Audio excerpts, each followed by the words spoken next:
Hello friends, I am Mr. Ravindra Bhalerao and as usual I welcome you to my channel that is English for Learners.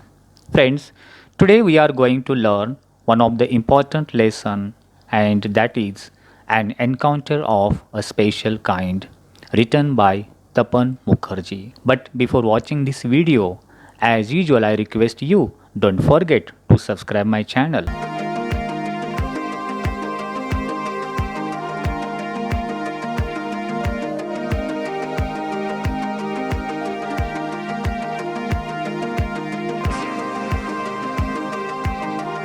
Let's begin. The story An Encounter of a Special Kind. एक विशेष प्रकारची चकमक किंवा हल्ला. Special kind, विशेष प्रकारची. First of all, we shall see a brief introduction about this story or lesson. सुरुवातीला आपण या स्टोरीबद्दल थोडक्यात माहिती घेऊया.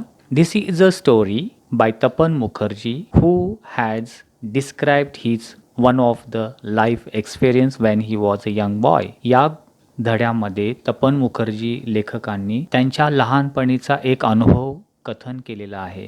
तो अशा प्रकारचा आहे.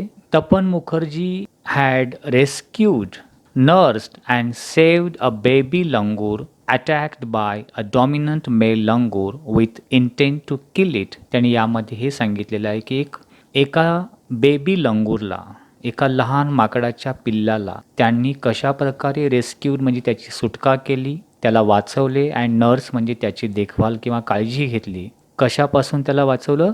Attacked by a dominant male langur with intent to kill it. एका प्रबळ शक्तिशाली पुरुष जातीच्या माकडापासून जो त्या बेबी लंगूरवरती अटॅक केलेला असतो त्याच्यापासून त्याची सुटका केली.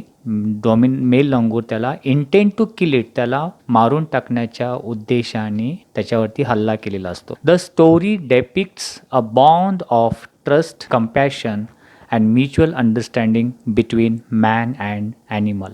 अर्थात या कथेमध्ये मनुष्य आणि प्राणी यांच्यामधील विश्वास किंवा आपण करुणा आणि परस्पर समन्वयांचं बंधन दाखवलेलं आहे, म्युच्युअल अंडरस्टँडिंग. चला तर आपण याची डिटेलमध्ये स्टोरी शिकूया. Let's begin the story in detail. चला तर आपण ही स्टोरी सविस्तर बघूया. The story is narrated by writer Tapan Mukherjee when he was just a teenager boy. ही कथा तपन मुखर्जी लेखक स्वतःचा अनुभव सांगत आहेत जेव्हा ते एक टीनेजर बॉय होते, एक किशोरवयीन 15 वर्ष वयाचे असताना त्यांचा ते अनुभव इथे सांगत आहेत. Writer says, my father was a medical professional working for a private company in Raniganj in West Bengal. लेखक सांगतात की माझे वडील एका मेडिकल प्रोफेशनलशी संबंधित म्हणजे वैद्यकीय व्यवसायाशी संबंधित कामामध्ये एका प्रायव्हेट कंपनीमध्ये कामाला होते आणि ती कंपनी वेस्ट बेंगॉलमध्ये म्हणजे पश्चिम बंगालमध्ये राणीगंज या ठिकाणी होती.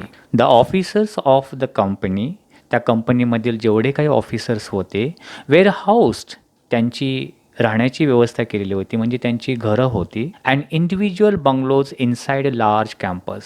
त्या कंपनीचा एक प्रचंड मोठा असा कॅम्पस एरिया होता आणि त्या कॅम्पसमध्ये त्या ऑफिसर्सना इंडिव्हिज्युअल प्रत्येकाला वैयक्तिक वेगवेगळा सेपरेट असा बंगलो राहण्यासाठी दिलेला होता. Our house was in a corner of the campus. लेखक सांगतात की आमचे घर त्या कॅम्पसच्या एका कॉर्नरवरती, एका कोपऱ्याला होतं. The officers club was adjacent to the boundary wall of our garden. लेखक सांगतात की त्या ऑफिसरचा जो क्लब हाऊस होता तो आमच्या बागेच्या गार्डनच्या बाउंड्री वॉलच्या जवळच, ॲडजस्टंट म्हणजे नियर बाय, जवळच तो त्यांचा क्लब हाऊस पण तिथेच होता. The compound was luxurious with green grass, colourful flowers and a host of tall and majestic trees. लेखक सांगतात की तो परिसर, द कंपाऊंड, तो परिसर एकदम लक्झरियस झालेला होता म्हणजे पूर्ण बहरलेला होता. कशाने? Green grass, colourful flowers and host of tall majestic tree, म्हणजे पूर्णपणे रंगीबेरंगी फुलांनी, हिरवळ आणि उंच डेरेदार झाडं तिथे होती.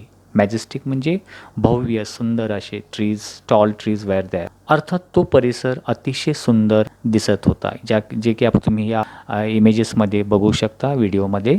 Seasonal vegetables in the kitchen gardens of the households and the magnificent trees constantly attracted squirrels and many species of birds. अर्थात जे प्रत्येकाचे जे बंगलोज तिथे होते त्यांच्या किचन गार्डनमध्ये, म्हणजे किचनमध्ये लागणारे जे व्हेजिटेबल्स आहेत त्यांच्या त्या बंगलोच्या पुढे जे गार्डन्स होते त्या गार्डन्समध्ये वेगवेगळ्या प्रकारचे सीझनल व्हेजिटेबल्स ते लावत असत, म्हणजे घरामध्ये उपयोगी पडणारे व्हेजिटेबल्स, भाज्या, आणि आजूबाजूला असलेल्या मॅग्निफिशंट ट्रीज आणि भव्य अशी सुंदर झाडं, ते व्हेजिटेबल्स, ते प्लांट्स, आणि यामुळे काय होत असे, constantly attracted squirrels and many species of birds. Constantly, सतत हा सगळा सुंदर परिसर आकर्षित करून घेत असे. कोणाला? Squirrels and many species of birds, त्या खारींना आणि पक्ष्यांच्या वेगवेगळ्या प्रकारच्या पक्ष्यांना. मेनी स्पीसीज म्हणजे जातींच्या, स्पेसीज ऑफ बर्ड्स. आणखीन कोणाला तो परिसर आकर्षित करीत असे, अट्रॅक्ट. एवढंच नव्हे तर a group of langurs had even made their den in an ashwattha tree nearby. म्हणजे जवळच इथे एक अस्वस्था नावाचं एक झाड होतं आणि त्या झाडावरती अ ग्रुप ऑफ लंगूर, एका माकडांच्या ग्रुपने त्यांनी आपलं डेन म्हणजे त्यांनी त्यांचं राहण्याचं ठिकाण ते झाड निश्चित केलं होतं. म्हणजे त्या झाडावरती राहण्याचं त्यांचं ठिकाण होतं. Den means a living place. They stay there. They had all become a part and parcel of our existence and daily life. म्हणजे ते लेखक सांगतात ते सर्वजण, that langurs, birds, squirrels, all they become a part and parcel of our existence and daily life. म्हणजे आमच्या दैनंदिन जीवनाचा ते पण एक प्रकारचा घटक झालेले होते. म्हणजे आमच्या अस्तित्वाचं, एक्झिस्टन्स म्हणजे अस्तित्वाचं ते प्रकारचे एक पार्ट अँड पार्सल, म्हणजे अविभाज्य घटक होते. जसं आपले फॅमिली मेंबर्स सगळे एकमेकाशी कनेक्टेड असतात, सो त्या प्रकारे this langurs, monkeys, birds and other squirrels, all they become also one of the part and parcel of their. Writer says that a small incident on a Saturday afternoon, शनिवारच्या दुपारी एक छोटीशी घटना घडली आणि त्या घटनेमुळे left us profound effect on me. त्या घटनेचा माझ्यावर प्रोफाऊंड इफेक्ट झाला, प्रचंड सखोल खोलवर असा मनावरती परिणाम झाला. अँड अनफोल्ड, त्या घटनेमधून अनफोल्ड बिफोर माय आईज, माझ्या डोळ्यासमोर एक गोष्ट स्पष्ट झाली, मला दिसून आली, समजली. अनफोल्ड म्हणजे क्लिअरली अंडरस्टूड. काय ती घटना? अ होल न्यू डायमेन्शन, एक नवीन प्रकारचा पैलू, एक घटना माझ्या डोळ्यासमोर मला त्यामधून दिसली. ती म्हणजे to the wonders of God's creation. ही जे वंडर्स आहे, आश्चर्य आहे, जे परमेश्वराने निर्माण केलेली जी निर्मिती आहे, जे सजीव सृष्टी निर्माण केलेली आहे, प्राणी, पक्षी, आणि त्यामध्ये प्राण्यामधल्या एक नवीन गोष्ट मला त्या घटनेने दिसून आली. आणि ती घटना कोणती होती ते पुढे आपण बघूया. Now here the writer is describing about that incident. इथे लेखक त्या घटना जी घडलेली त्याच्याबद्दल सांगतात. ते बोलतात, it was a few days into puja vacation. Puja जसं आपल्याकडे दिवाळीची आणि गणपतीची सुट्टी असते त्या प्रकारे पूजा सेलिब्रेशन, तिकडच्या देवीची सेलिब्रेशन निमित्त कालीमाता देवीची पूजा करण्यासाठी त्यांना वेकेशन, सुट्टी असते. आणि it was a few days into that puja vacation. त्या वेकेशनमधील घडलेली ही घटना, just like for any other child, इतर लहान मुलाप्रमाणे, the holidays provided an opportunity for me to become engrossed. इतर मुलाप्रमाणे सुट्टीमध्ये आम्हाला संधी मिळत असे, आम्ही एन्ग्रॉस होऊन जात असे, पूर्णपणे मग्न होऊन जात असे त्या सुट्ट्यामध्ये. Various magazines and story books published specially for children in the festive season. त्या फेस्टिव्ह सीझनमध्ये म्हणजे सणांच्या सीझनमध्ये खास मुलांसाठी, स्पेशली फॉर चिल्ड्रन, की वेगवेगळ्या प्रकारचे स्टोरी बुक्स, मॅगझिन्स पब्लिश होत असे, प्रकाशित होत असे, आणि ते वाचण्यामध्ये ही मुलं मग्न होऊन जात असे आणि त्याचा ते आनंद घेत असे. ज्या प्रकारे आजकाल मुलं मोबाईल बघण्यामध्ये, मोबाईलचे गेम्स खेळण्यामध्ये, कार्टून्स बघण्यामध्ये सुट्टी घालवतात, त्या प्रकारे त्या काळामध्ये the children were engross or busy in reading various types of different types of magazines and story books specially published for children in that festive season.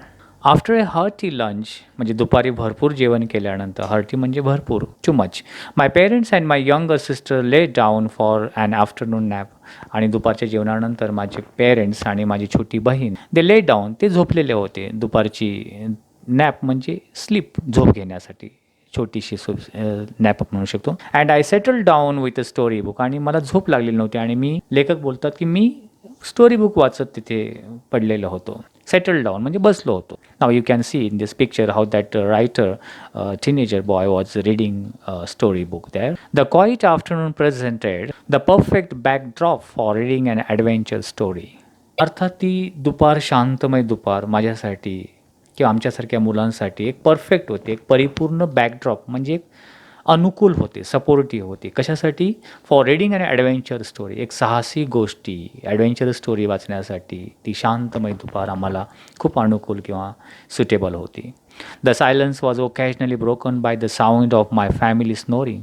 आणि ती शांतता अधूनमधूनच भंग होत असे, डिस्टर्ब होत असते. ओकेजनली म्हणजे काही वेळा, ब्रोकन म्हणजे डिस्टर्ब होत असे. कशामुळे?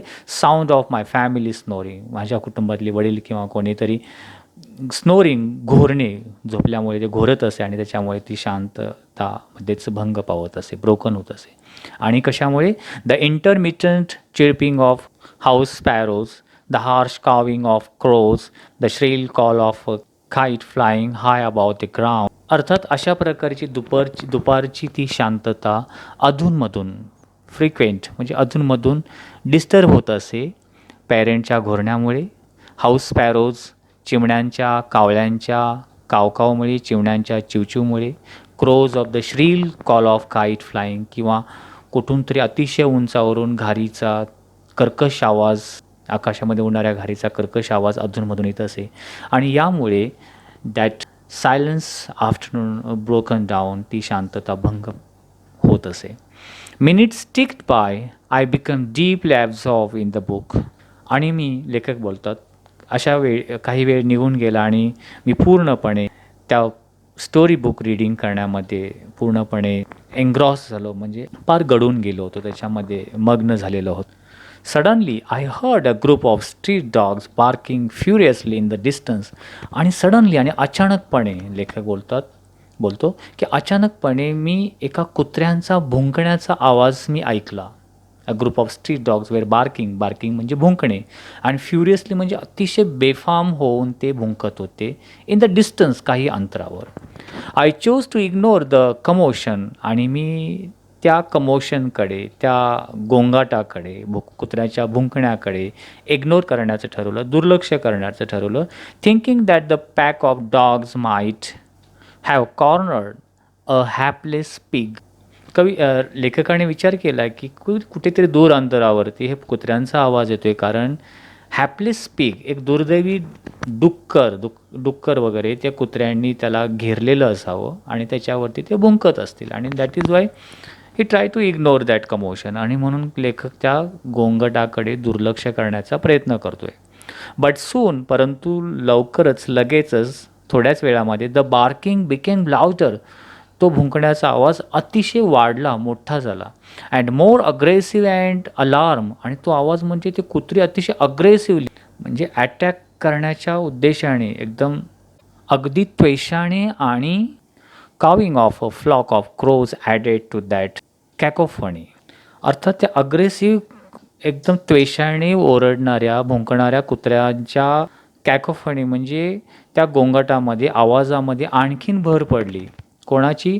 Calving of a flock of crows, म्हणजे कावळेसुद्धा जोरजोराने कावकाव करू लागलेले होते.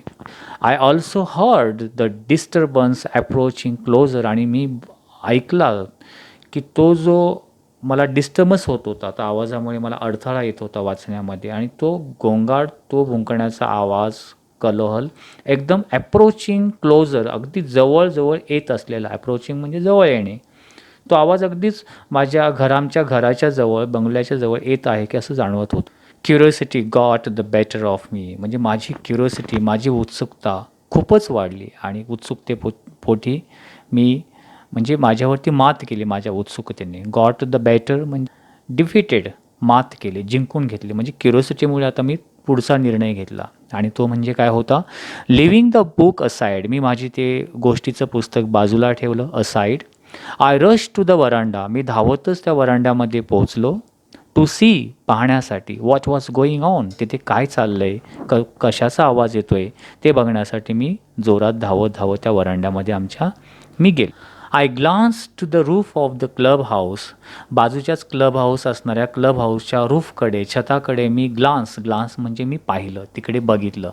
अँड सॉ समथिंग हॉरिबल, आणि तिथे एकदम विचित्र असं भयानक असे ती घटना मी पाहिली, ते चित्र पाहिलं.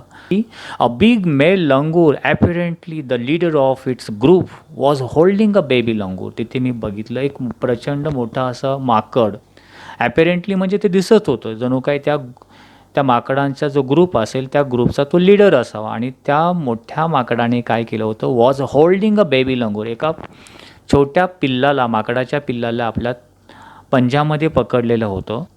In his hands and mercilessly biting it all over with a definite intent to kill. आणि ते माकड त्या छोट्या पिल्लाला पंजामध्ये पकडून मर्सिलेसली, अतिशय निर्दयीपणे, बायटिंग इट, त्याला चावा काढत होतं. All over with a definite intent to kill, त्याला पूर्णपणे मारून टाकण्याच्या उद्देशाने, इंटेन्शननी, that male langur was biting all over it, त्याला सर्वत्र चोहीकडून त्याचा चावा घेत होता. आणि हे दृश्य मी पाहिलं. The helpless mother of the baby, त्या छोट्या पिल्लाची आई अगदी हेल्पलेस होती, म्हणजे असहाय्य होती, ती काही करू शकत नव्हती. And other lesser members of the langur group, आणि त्या माकडांच्या ग्रुपमधील लेसर मेंबर, जे काही बाकीचे होते इतर माकड, ते सुद्धा हताश होते, हेल्पलेस होते. ते त्याला अपोज किंवा त्याला प्रतिविरोध करू शकत नव्हते. ते सर्वजण दूरवरून ती घटना बघत होते, त्या पिल्लाची आई आणि इतर माकडंसुद्धा. Were scattered on the roofs of the building nearby watching the baby being killed. बाकीची सर्व त्या ग्रुपमधली माकडं इतर बाजूला असलेल्या बिल्डिंगच्या छतावरती जाऊन ते सर्वजण ते बेबी लंगूरला, ते मोठं माकड कशाप्रकारे किलिंग, मारत आहे, हे दृश्य ते घाबरून त्याच्याकडे बघत होते. I recall the terrible custom in the animal clan according to which I recall. आणि हे दृश्य बघितल्यानंतर मला एक आठवण झाली. रिकॉल म्हणजे आठवण होणे. कशाची आठवण झाली? लेखक सांगतो, द टेरिबल कस्टम, एक भयानक अशी रीतिरिवाज आहे. कोणामध्ये? इन द ॲनिमल क्लॅन, ह्या प्राण्यांच्या क्लॅनमध्ये, जमातीमध्ये, त्यांच्या ग्रुपमध्ये एक जी भयानक अशी रीतिरिवाज आहे त्याची आठवण झाली. तर तो रीतिरिवाज कशा प्रकारे असतो? According to which a dominant male usually does not allow another male baby or adult to survive within its group. तर त्यांच्या रीतिरिवाजानुसार त्या माकडांच्या कळपामध्ये तो त्यांचा जो डॉमिनंट मेल लंगूर असतो, म्हणजे जो अतिशय पॉवरफुल म्हणूया आपण, सुपिरियर, जो पुरुष जातीचा लंगूर असतो, जो त्यांचा लीडर असतो, तो काय करत असतो? डज नॉट अलाव, कोणालाही तो अलाव करत नसतो, म्हणजे परवानगी देत नसतो. Another male baby or adult to survive within its group. त्याच्या ग्रुपमध्ये कुठलाही मेल बेबी, भले ते छोटं माकड पुरुष नर जातीचं असेल किंवा एखादं दुसऱ्या कल्पामधलं एखादं ॲडल्ट जरी मेल लंगूर असेल, माकड असेल, तर त्यांच्या ग्रुपमध्ये तो येऊ देत नाही, कारण ही त्यांची एक रीतिरिवाज आहे. स्वतः तो मेल लंगूर त्यांचा लीडर, आणि शेवटपर्यंत आपण डॉमिनंट राहावं म्हणून इतर मेल नर जातीच्या पिल्लांना किंवा मोठ्या माकडांना ग्रुपमध्ये येण्यास तो मनाई करीत असतो. आणि म्हणून जर असा कोणी बेबी लंगूर असेल किंवा कोणी दुसरं माकड मेल नर जातीचं असेल तर तो त्यांच्यावरती अटॅक करतो आणि त्यांना मारून टाकतो. So this custom the writer remember, ही जो रिवाज आहे लेखकाला त्या क्षणी आठवला. विदाऊट लॉसिंग एनी टाईम, थोडा देखील क्षण वेळ वाया न घालवता, I gathered a stout stick in one hand, एका हातामध्ये मी एक मजबूत अशी काठी घेतली. गॅदर्ड म्हणजे घेतली या अर्थाने, टेकन. स्टाउट म्हणजे हेवी, मजबूत अशी. स्टिक काठी घेतली. And hurled a piece of stone at the marauding langur, आणि दुसऱ्या हाताने हरल्ड म्हणजे फेकून मारले. पीस ऑफ स्टोन, दगड त्याला मारू लागले. कोणावरती? At the marauding langur. Marauding means searching for something to steal, म्हणजे तो अटॅक करणारा, अटॅकिंग मरावडिंगचा मतलब आपण इथे घेऊ शकतो अटॅकिंग. तो जो मेल लंगूर बेबी लंगूरवरती अटॅक करीत होता, त्याला चावा काढत होता अटॅकिंग, त्याच्यावरती मी दगड फेकून मारू लागलो. द लंगूर वॉज सो इन्फ्युरिएटेड, परंतु ते मेल लंगूर, ते माकड नर जातीचे अतिशय इन्फ्युरिएटेड झालेला होता, म्हणजे एक्स्ट्रीमली अँग्री, खूप रागावलेला होता, क्रोधित तो भडकलेला होता. दॅट इट हार्डली टूक एनी नोटीस ऑफ माय ॲझॉल्ट, त्याने माझ्या ॲझॉल्टकडे, मी त्याच्यावरती आक्रमण करतोय, त्याला दगड फेकून मारतोय, या ॲझॉल्टकडे त्याने लक्षच दिलं नाही. हार्डली टूक एनी नोटीस म्हणजे त्याने लक्षच दिलं नाही की मी त्याला घाबरवण्याचा प्रयत्न करतोय याच्याकडे. But then I started throwing more stones, आणि तो घाबरत नाही म्हटल्यानंतर लेखक सांगतो की मी आणखीन जास्त दगड त्याच्यावरती मारू लागलो त्या पिल्लाची सुटका करण्यासाठी. The dogs on their part raise their pitch of cry, एका बाजूला कुत्र्यांचं भुंकणं चालू होतं, त्या माकडावरती कुत्री भुंकत होती, आणि दुसऱ्या साईडनी मी त्या मेल लंगूरवरती, त्या मोठ्या माकडावरती दगड फेकून मारत होतो, जेणेकरून ते बेबी लंगूरची म्हणजे छोट्या पिल्लाची सुटका व्हावी म्हणून. Raise their pitch of cry, raise म्हणजे त्यांनी त्यांचा आवाज वाढवला होता, पीच ऑफ क्राय म्हणजे their voice, barking. The changed circumstances, पूर्ण तो सर्कमस्टान्स म्हणजे वातावरण पूर्ण बदल झाला होता, सगळी सिच्युएशन चेंज झाली होती, कुत्री भुंकत होती, मी दगड फेकून मारत होतो. And the sudden unexpected attack from unknown quarters force the langur to drop the baby from the sloping roof over. अर्थात लेखक बोलतात की द सडन अनएक्सपेक्टेड अटॅक, जो मी अचानकपणे अनपेक्षितपणे त्या मेल लंगूरवरती अटॅक केला होता, दगड फेकून मारत होतो, आणि त्याच्यामुळे दॅट फोर्स द लंगूर, त्याच्यामुळे नाविलाजाने त्याला काय करावं लागलं त्या मेल लंगूला, to drop the baby from the sloping roof, म्हणजे जे उतरती छत होतं, छतावरती त्याने त्या छोट्या पिल्लाला तिथे फेकून दिलं, आणि त्याने तिथून पळून गेला. ओव्हर द वरांडा, त्या वरांड्याच्या वरती छतावरती त्यांनी पिल्लाला सोडून ते उतरत असं स्लोपचं छत होतं, रूफ होतं, आणि ते निघून गेलं. द बेबी वॉज लिस्टलेस, आणि त्यावेळी त्या माकडाच्या पिल्लाची अवस्था ते पूर्णपणे लिस्टलेस झालेलं होतं. लिस्टलेस म्हणजे पूर्णपणे we can say that without any energy, म्हणजे पूर्णपणे त्याच्यामध्ये काही शक्तिहीन झालेलं होतं, एक प्रकारचं निर्जीव.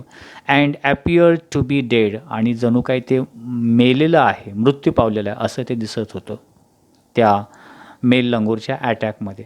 As its body started to slide down, त्या छतावरती टाकल्यामुळे ते घरंगळत छतावरून खाली स्लाइड डाऊन म्हणजे घरंगळत खाली येऊ लागले, घसरत खाली येऊ लागले. The excitement of the pack of dogs grew manifold at the prospect of a good kill and meal. अर्थात त्या कुत्र्यांचं भुंकणं ग्रीव वाढलं होतं, आणि मॅनिफोल्ड जास्तीत जास्त झालं, त्यांची एक्साइटमेंट वाढली होती. आता तुम्हाला वाटलं कुत्री का भुंकत होते, त्या पिल्लाची सुटका करण्यासाठी नाही, तर डॉगसुद्धा ॲट द प्रॉस्पेक्ट, ते सुद्धा अपेक्षा करीत होते कशाची, of a good kill and meal, म्हणजे ते पिल्लू मेलेलं असेल आणि ते पिल्लू त्यांना खायला मिळेल या अपेक्षेने ते जोरजोरात भुंकू लागलेले होते. म्हणजे इथे आपल्याला दिसून येते बघा, the dogs were barking for expecting of good meal, की आपले जसं आपण एक चांगलं जेवण म्हणू तशा प्रकारे त्यांना एक चांगली मेजवानी खायला ते पिल्लू मिळेल या अपेक्षेने ते जोरजोरात एक्साइटमेंट होऊन भुंकत होती. Keeping the dogs at the बे विथ स्टिक, मी एखाद्याने काठी दाखवून त्या कुत्र्यांना दूर ठेवत होतो, बाजूला करीत होतो. And I manage to catch hold of the baby langurs tail just as it tipped over the edge of the tiled roof, आणि त्या मेल लंगूनं त्या बेबी लंगूला छतावरती टाकून दिलं होतं, आणि ते घसरत खाली त्या छतावरून खाली पडणार होतं वरांड्याच्या, आणि मी धावत गेलो आणि मला शक्य झालं, I manage to catch hold of the baby langurs tail, त्या पिल्लाची शेपटी माझ्या हातामध्ये आली, आणि त्या रूफवरून हे टाईल केलेल्या रूफवरून खाली पडणार जमिनीवरती आणि मी ती शेपटी हातात आल्यामुळे त्याला मी पकडलं. द बेबी ॲपियर्ड इन अर्ट, आणि ते पिल्लू, माकडाचं पिल्लू ॲपियर्ड म्हणजे दिसत होतं. जेव्हा मी त्याला हातामध्ये धरलं तेव्हा ते दिसत होते. कशा प्रकारे? पूर्णपणे इनअर्ट झालं होतं, म्हणजे पॉवरलेस ऑर मोशनलेस, म्हणजे निश्चल, एकदम निर्जीवसारखं त्याची अवस्था झालेली होती. लाईफलेस म्हणजे पूर्णपणे निर्जीव. It was indeed a male baby, आणि निश्चितपणेच ते जे पिल्लू जे होतं माकडाचं ते मेल म्हणजे नर जातीचं होतं, आणि म्हणूनच त्यांच्या त्या मोठ्या मेल लंगूरनी त्याच्यावरती अटॅक केलेला आहे ते सिद्ध झालं. बाय दिस टाईम, आणि या एवढ्या दरम्यानच्या काळामध्ये हा सर्व इन्सिडेंट होत असताना, घटनाक्रम चालू असताना, my parents and sisters had come out on to the veranda, आणि हा गोंगाट वगैरे ऐकल्यानंतर माझे आई वडील आणि माझी छोटी बहीण ते सुद्धा वरांड्यामध्ये बाहेर आले. And were witnessing my rescue, आणि ते साक्षीदार आहे की मी कशाप्रकारे त्या बेबी लंगूरची रेस्क्यू केली, सुटका केली या घटनेमध्ये. ऑपरेशन म्हणजे या मोहिमेमध्ये, एक प्रकारची घटनेमध्ये. Some of our neighbours had also gathered in the distance, आणि काही अंतरावरती हा सर्व घटनाक्रम चालू असताना गोंगाट ऐकून आमचे काही नेबर्ससुद्धा तिथे जमा झाले, शेजारी देखील तिथे आलेले होते. I took the baby langur to our backyard. लेखक बोलतो, मी त्या बेबी लंगूरला आमच्या घराच्या पाठीमागील, बॅकयार्ड म्हणजे पाठीमागे, घराच्या पाठीमागे जे अंगण होतं तिकडे घेऊन गेलो. अँड जंटली, आणि हळुवारपणे, लेड हिम, त्याला ठेवलं. लेड म्हणजे ठेवले. कुठे? On the floor inside the poultry coop. पाठीमागे कोंबड्यांचं पोल्ट्री कूप म्हणजे खुराडे, केज, पिंजरा म्हणूया, खुराडे म्हणूया, तिथे त्याच्या आतमध्ये त्याला सेफली हळुवारपणे ठेवलं. His body was full of deep bite marks and scratch. त्या पिल्लाची संपूर्ण शरीरावरती खोलवरती जखमा झालेल्या होत्या. मार्क्स, चावल्यामुळे, बाईट्स केल्यामुळे त्याचा जखमा झाल्या होत्या, आणि स्क्रॅच, आणि ते म्हणजे ओरखाडे ओढलेले होते त्याच्याच पूर्ण शरीरावरती. Blood was oozing from some of the wounds.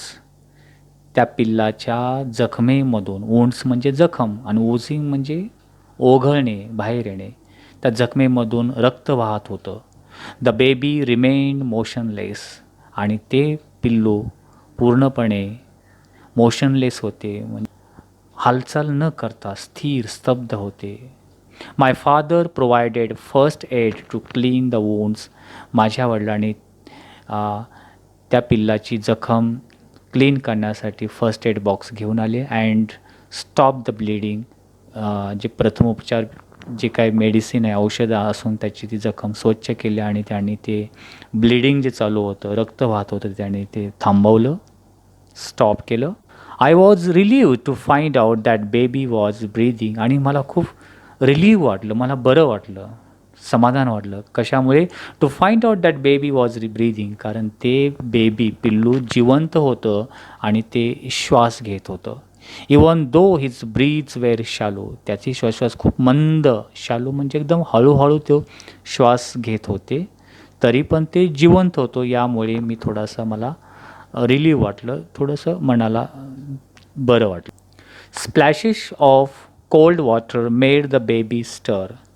म्हणजे त्या माकडाच्या पिल्लावरती थंड पाण्याचा फवारा टाकल्यामुळे, म्हणजे थोडे पाणी शिंपडल्यामुळे तर थोडेसे स्टर करू लागले, ते म्हणजे हालचाल करू लागले होते, मुवमेंट करू लागला. And after a few shaky attempts, आणि काही थरथरत्या प्रयत्नाने, अटेम्प्ट्स केल्यामुळे, प्रयत्न केल्यामुळे, आणि स्टर म्हणजे शॅकी मीन्स टम्बलिंग, थरथर कापणारे, म्हणजे असे थोडेसे प्रयत्न केल्यानंतर आणि त्याच्यावरती पाणी शिंपडल्यानंतर त्याला कॉन्शियस करायचं होतं. ही सॅट अप, आणि काही कालावधीनंतर, एवढे प्रयत्न केल्यानंतर ते पिल्लू उठून बसले. He was in a state of shock and started tumbling like a leaf. आणि ते बसल्यानंतर ते पूर्ण शुद्धीवर आलेलं होतं, आणि ते पूर्ण शॉकिंग अवस्थेमध्ये, त्याच्या म्हणजे मानसिक धक्का बसलेला होता. अँड स्टार्टेड ट्रम्बलिंग, ते थरथर कापत होतं ते पिल्लू. Like a leaf in the wind, म्हणजे वाऱ्याने एखाद्या झाडावरची पानं जशी सळसळ करतात, थरथर कंप पावतात, तशा प्रकारे ते पिल्लू थरथरत होते. हिज 2 लिटल ट्विंकलिंग आईज, त्याचे ते छोटे छोटे चमकणारे 2 डोळे, welled up with tears and he started to sob with muffled cry just like human child. अर्थात त्याचे ते छोटे छोटे डोळे अश्रूंनी, डोळ्यातील पाण्याने वेल्ड अप म्हणजे भरून आले होते. आणि started to sob with a muffled cry, आणि ते हुंदके देऊन मफल्ड एकदम दबक्या अगदी खाळू याच्यामध्ये ते रडत होते.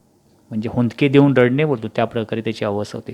Just like a human child, जसं एखादे लहान बाळ असतं जसं हुंदके देऊन रडतं त्या प्रकारे. वुड आफ्टर एक्सपिरियन्सिंग, जेव्हा एखाद्या बाळाने अनुभव घेतो, experiencing trauma means what we say a great distress or powerful shock, म्हणजे एखादा मानसिक धक्का, मनाला झालेला जबरदस्त आघात, शरीराला झालेली जखम, आणि त्यानंतर तो जो अनुभवातून माणूस अनुभव घेतल्यानंतर जी अवस्था होते शॉकिंग, त्या अवस्थेमध्ये ते रडत होते. I offered him a peeled banana which he accepted with his unsteady hand. मी त्या बेबी लंगूरला केळी खायला दिली, सोललेली, पेल्ड म्हणजे सोल, आणि ही ॲक्सेप्टेड, आणि ते घेतलं त्याने. With his unsteady hand, unsteady म्हणजे स्टेडीच्या अपोजिट अनस्टेडी. स्टेडी म्हणजे स्थिर, अनस्टेडी म्हणजे अस्थिर. थरथरत्या हाताने ते केळी त्याने घेतली. And began taking hesitant bites, आणि हेजिटंट म्हणजे एकदम खाऊ की नको, अनसर्टन ॲक्शन. हळूहळू ते तुकडे करून, बाईट्स करून ते खाऊ लागले. So this was the situation described by the writer, very emotional situation, very horrible situation of that baby langur. ते एक भयानक, मनाला हेलावून टाकणारी परिस्थिती, प्रसंग इथे लेखक सांगतो आहे. My attention was fixed on the revival of the baby langur. आता हे सगळा उपचार, त्याची ट्रीटमेंट हे त्याचे वडील करीत होते, आणि लेखक बोलतो माय अटेन्शन, माझं पूर्ण लक्ष होतं कुठे, was fix on the revival of the baby लंगूर. ते पिल्लू कसं रिवायवल होईल, परत जिवंत होईल, याच्याकडे माझं लक्ष होतं, असं तो लेखक सांगतो. सडनली, आणि त्याचवेळी अचानकपणे काय झालं, I had an uncanny feeling of being watched. अर्थात लेखक सांगतो की त्यावेळी जेव्हा माझं लक्ष ते पूर्ण बेबी लंगूर रिवायवल कसं होईल, जिवंत कसं होईल, परत पुनर्जीवित कसं होईल, याकडे होत असताना त्या दरम्यान मला एक अनकॅनी फिलिंग झाली. म्हणजे विचित्र अशी एक जाणीव झाली. कशाची? की ऑफ बीइंग वॉच, माझ्यावरती कोणीतरी वॉच करते, वरून कोणीतरी पाहते, माझ्या ॲक्टिव्हिटीजकडे कोणीतरी बघतोय वरून, याची म्हणजे असं मला जाणीव झाली. आणि म्हणून मी काय केलं, I turn away from the coop. त्या खोराड्या जिथे पिल्लू ठेवलं होतं त्याच्या दिशेने मी थोडंसं पाठीमागे वळून पाहिलं, आणि अँड लुक्ड अप, आणि मी वरती पाहिलं, वरच्या दिशेला पाठीमागे वळून. तर तिथे काय होतं, there sat the mother langur on our kitchen roof. तर त्या ठिकाणी आमचे किचनची जी छत होतं, त्या छतावरती त्याच पिल्लाची आई तिथे बसलेली होती, आणि ती माझ्या प्रत्येक activity, watching every move I made, मी जी हालचाल किंवा आम्ही जी ट्रीटमेंट त्या बेबी लंगूला करीत होतो त्याच्याकडे ते टक लावून बघत होती. आणि हे मी पाहिलं. शी सिम्पली सॅट, ती अगदी तिथे बसून होती, आणि त्या आमच्या ॲक्टिव्हिटीजकडे आणि त्या बेबी लंगू, तिच्या पिल्लाकडे तिथून ती बघत होती. देअर क्वाइटली, ती शांतपणे बसून होती. As if convince that no harm was being done to her child.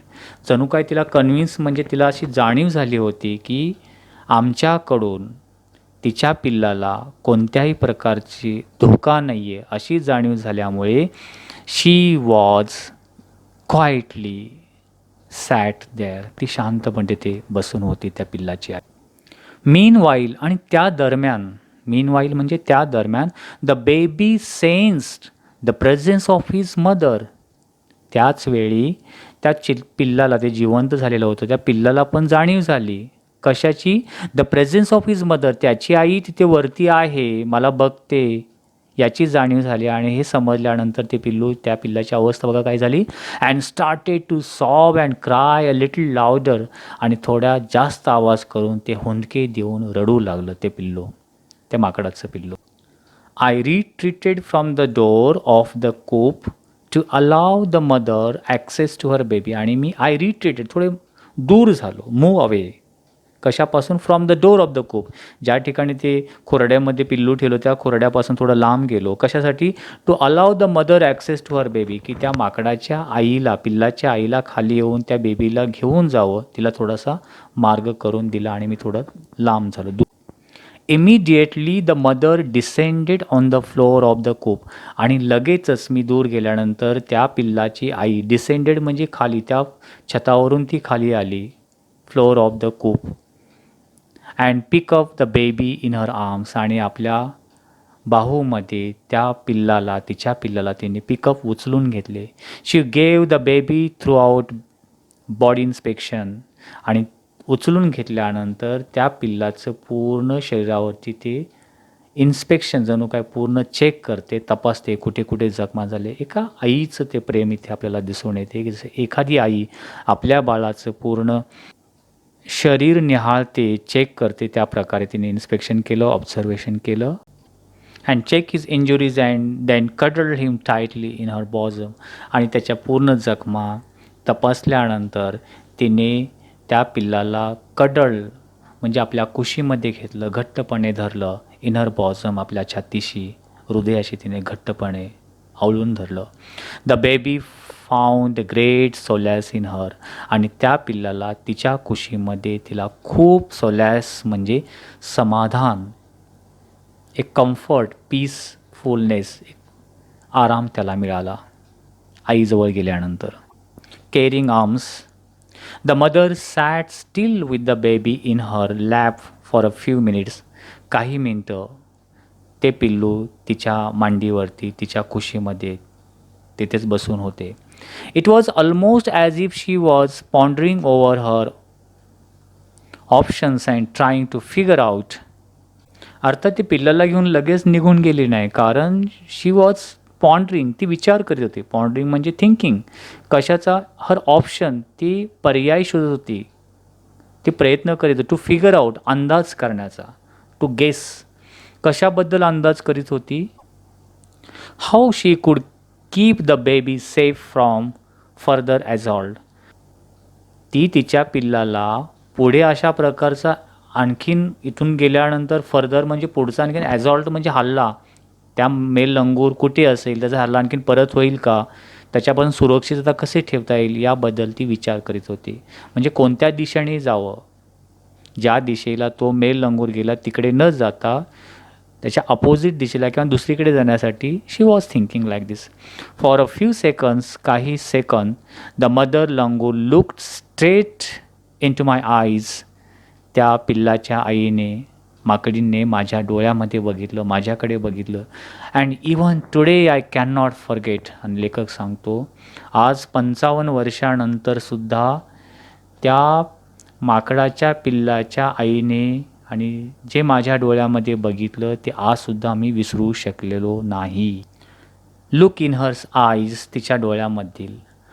Showing silent gratitude on me for saving her child. ती नजर मला सांगत होती, ती एक प्रकारे ते माकडाच्या पिल्लाची आई माझं आभार मानत होती, कारण मी तिच्या पिल्लाला वाचवलेलं होतं.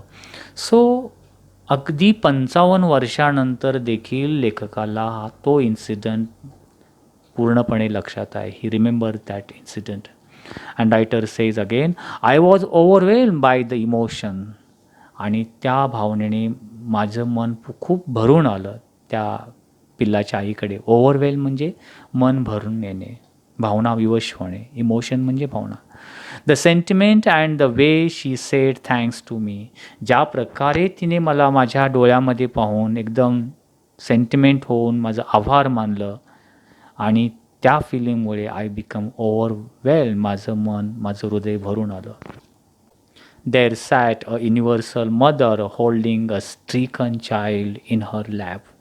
त्या ठिकाणी ती आई जणू काही सगळ्यांची एक रिप्रेझेंटेटिव्ह मदर होती, युनिव्हर्सल सार्वत्रिक मदर, की ज्या मदरने त्या बेबीच्या मदरने holding a stricken child in her lap, तिने आपल्या मांडीवरती त्या जखमी स्ट्रिकन झालेल्या दुःखी असलेल्या चाइल्डला धरलेलं होतं.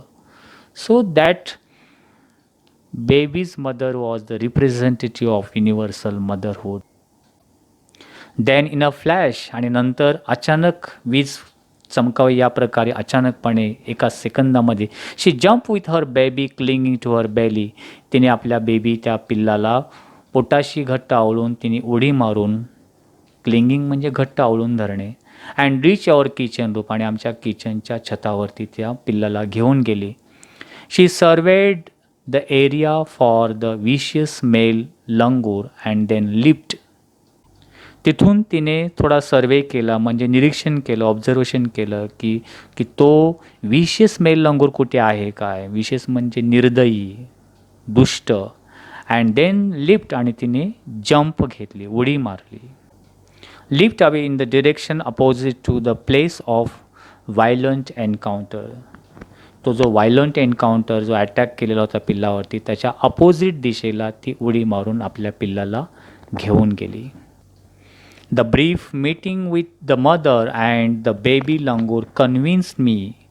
अर्थात लेखक बोलतो की एक आई तिच्या आणि पिल्ल्याच्या त्या ओझरत्या भेटीने मला पूर्णपणे कन्व्हिन्स म्हणजे खात्री झाली.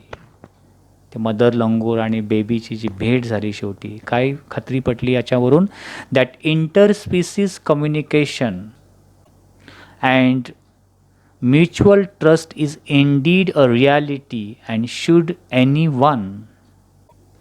कोणती खात्री झाली की प्राणी मात्रांच्या म्हणजे इंटरस्पीसीज कम्युनिकेशन, एकमेकांमधील संवाद, प्राण्यामधला किंवा मानव आणि प्राण्यामधला संवाद हा परस्पर दृढ विश्वास, एकमेकातील संवाद आणि परस्पर दृढ विश्वास ही खरोखर सत्य गोष्ट आहे.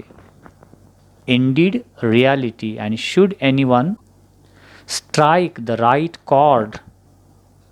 आणि एकमेकांच्या मनांच्या तारा जर योग्य रीतीने छेडल्या गेल्या, राईट कॉर्ड म्हणजे एक परस्पर भावना एकमेकांना समजणे, the relationships hums into action. आणि यामुळे काय होईल तर ते नाते अधिक सुरेल बनवेल. हम्स इन टू ॲक्शन म्हणजे ती कृती अधिक बोलकी किंवा सुरेल किंवा चांगली होईल. The mother langur showed me. त्या मदर लंगूरने, त्या माकडाच्या पिल्लाच्या आईने मला हे शो केलं, दाखवलं, that food was not the only means of communication between man and animal.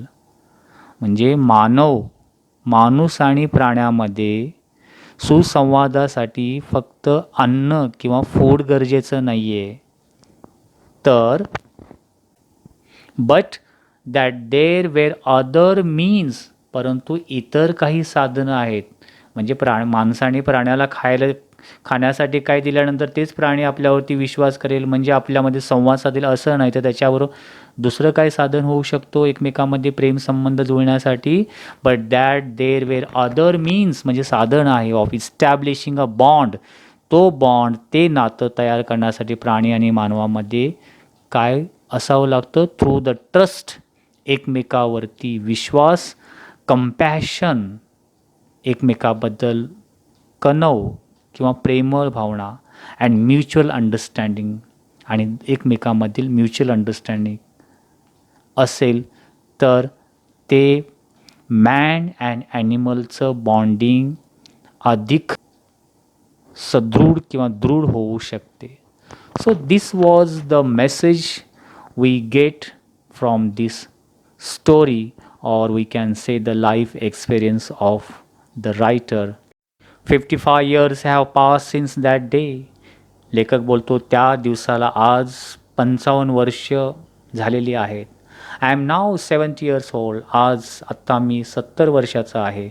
But I still fondly remember that encounter of special kind. परंतु आज देखील मी अतिशय प्रेमळपणे त्या विशेष प्रकारचं जे encounter, special kind of encounter जो झालेला होता, जी चकमक उडाली होती, ते सुद्धा आम्ही आज ती आठवण काढतोय, असं लेखक इथे सांगतात. So friends, I wish you might have liked this video. If you liked it, please share it. If you have any suggestions for me, please write in comment box. Wish you good day. Take care. Thank you very much.